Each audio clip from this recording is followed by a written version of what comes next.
те грузины, которые, значит, Русские грузины, которые граничили. Да. Ну, они, значит, не стали сопротивляться, все, значит, возвратили все. Сохранили, да? Да, сохранили, возвратили все.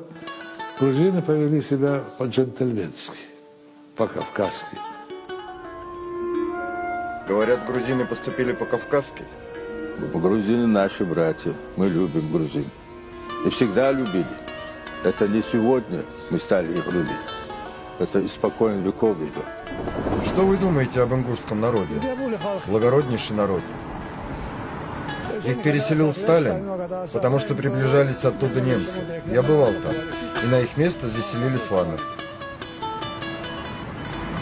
Их край полностью отдали им и заселили их туда.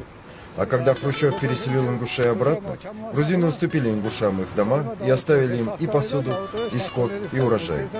И за это ингуши нам очень благодарны. Ингуши наш родственный народ, кавказцы. У нас одна кровь. Так что мы с ингушами этнически очень близки. Очень хороший народ. Они наши соседи, мы очень довольны и имеем об этом народе самые наилучшие впечатления. Большое спасибо. Будьте здоровы. Ингуши наши соседи, и они очень теплый и хороший народ.